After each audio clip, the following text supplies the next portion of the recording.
All right, starting chapter 6, we begin by just taking a look at some of the tools that scientists are using to better understand biology and how it all works. Obviously, the invention of the microscope is one of the most significant inventions in human history. You could argue that it's probably the most significant invention in human history because of the fact that this whole world, this whole microscopic world that we did not know existed, was finally opened up to us. We had no idea what caused disease back in the 1600s, 1400s, before the time of the microscope. And so medicine was a very haphazard process of trying out this home remedy, that home remedy, and hoping that something would work. With the discovery of the microscope, all of a sudden this whole other world was opened up, and it really solved a lot of mysteries in terms of what caused a specific disease. Is it bacterial?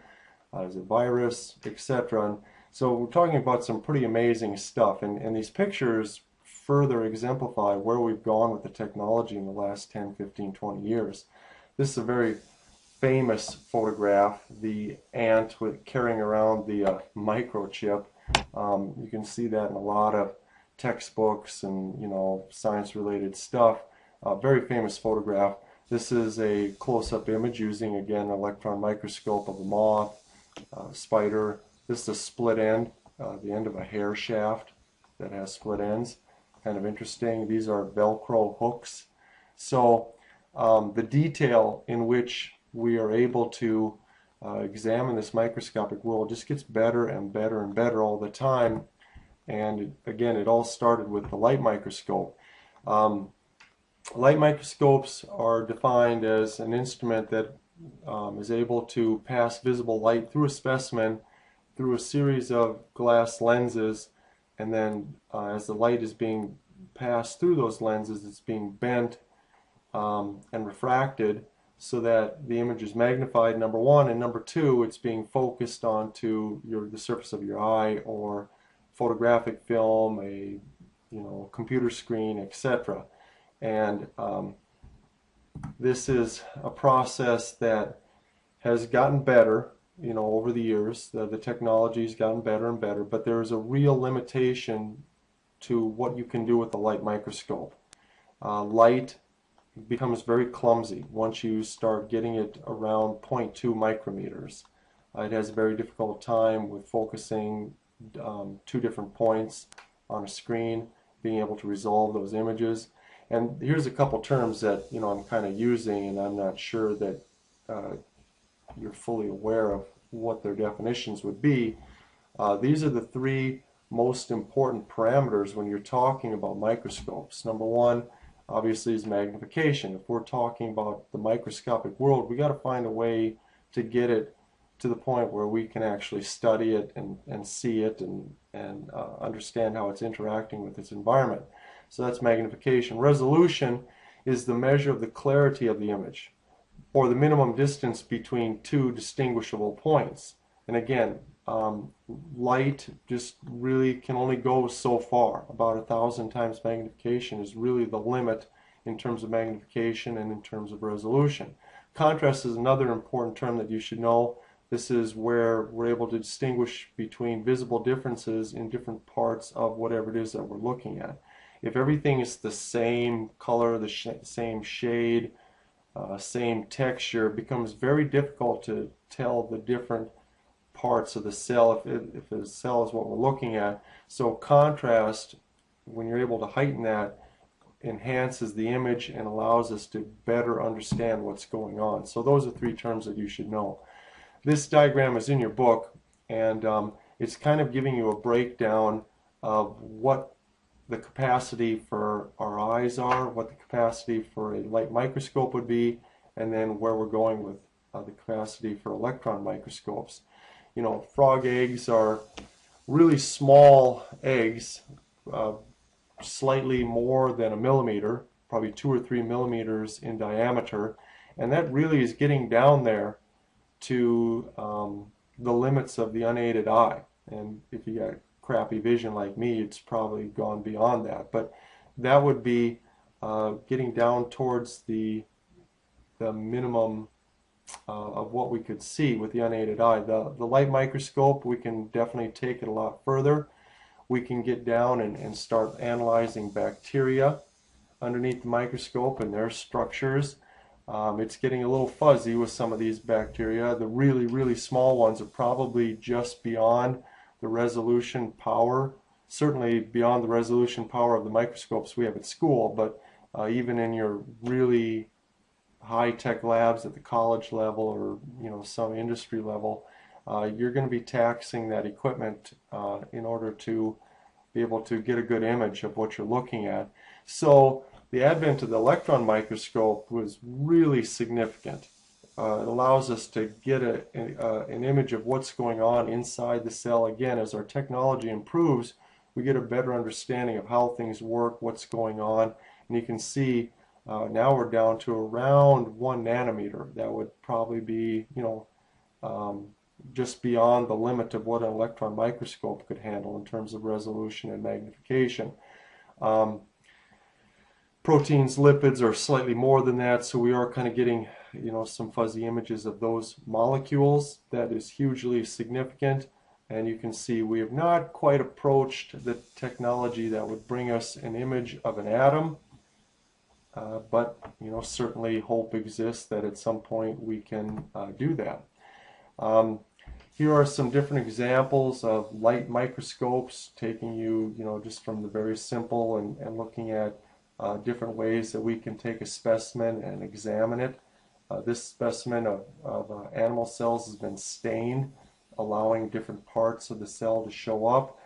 Here we're using light to increase the phase contrast. Here we're using a different way of attacking this. We're using different wavelengths of light to improve the contrast.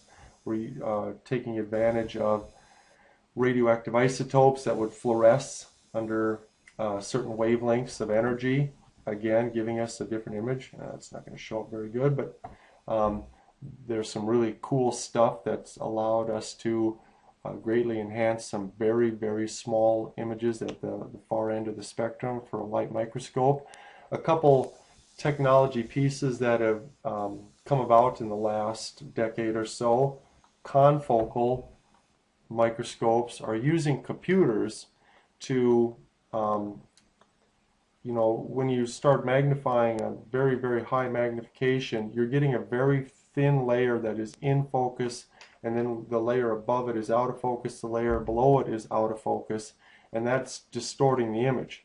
What is happening here is digitally we're taking this image and the computer is removing the layers that are out of focus, just kind of stripping them away, leaving you with just the image, just the part of the image that is in focus, really enhancing that picture.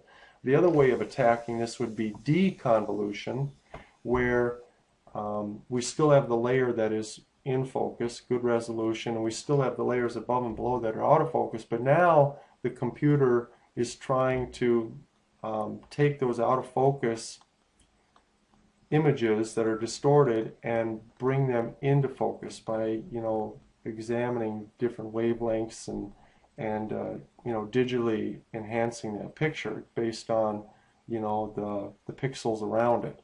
So that has opened up again a whole area of microscopy that is kind of exciting. There are two different types of electron microscopes. We have the SEM and the TEM. We'll talk a little bit about those here as we move to the next slide. Light microscopes can magnify effectively, like I've already said, about 1,000 times the size of the actual specimen. Various techniques enhance contrast and enable these components to be stained, labeled, enhancing that image. Most subcellular structures, including the organelles, are too small to be resolved by a light microscope. So we had to do something different. So instead of using a beam of light that we would try and focus, what scientists figured out, and it's actually German scientists back in the 20s, that figured out that we could take a beam of electrons and focus that beam just like a beam of light and create an image as that beam scatters off of the surface of that image. And that's really what a scanning electron microscope is doing. It's focusing a beam of electrons onto the surface of a specimen. And it gives it that very three-dimensional look that's so cool. You know, when you saw the spider or the moth on the original slide, those are SEM pictures. TEM, or transmission electron microscopes, these take a more intense beam of electrons and focus that through a specimen. And this is how we're getting pictures of internal structures of cells, like the microfibrils, the ribosomes, all of these different cell organelles that we're going to be talking about here in Chapter 6. We talked about confocal and microscopy and deconvolution microscopy, three-dimensional pictures of tissues and cells. This new technique is greatly enhancing our resolution power, and really kind of an exciting part of biology, if you're into microbiology, that is. The other part of this first section is talking about, okay, so we can look at this stuff, but how can we isolate it and get it separated out so that we can better study what each part of the cell is doing, what their functions are. And this is what we call cell fractionation, where we take a cell or a bunch of cells in a test tube and we get them all separated out. All the major organelles are pulled apart and separated into layers. And this is primarily done through a centrifuge. What a centrifuge does is it takes a solution and it spins it at a very high speed. And because of differences in mass and density, the heavier, more dense objects within that solution get thrown to the outer part of the test tube, and then the lighter stuff just stacks up behind it. So now, for example, if we took a sample of blood, and doctors will do this, they'll take your blood, they'll put it in a centrifuge, they'll spin it rapidly so that your blood gets separated into red blood cells, white blood cells, platelets, and then all the liquid components of that solution. And now they can pull out just the red blood cells if they want, or they can pull out just the white blood cells, just platelets. In fact, if you give blood at a blood bank, your blood probably is not going to go to one person. They're going to take your blood and they're going to separate it out, and they're going to take the platelets and give that to one person. They're going to take the red blood cells, give that to another person, take the white blood cells, give that to another person. So they're helping 3 or 4 people. Plasma, you know, would go to another person. So they're helping 3 or 4 people instead of just one. And that's really kind of an amazing piece of biology as well. So this is talking about the technique that I just was rambling on about, where we have our cells and we get them spun around in a centrifuge, creating these layers that we can then pull out and separate from the mixture.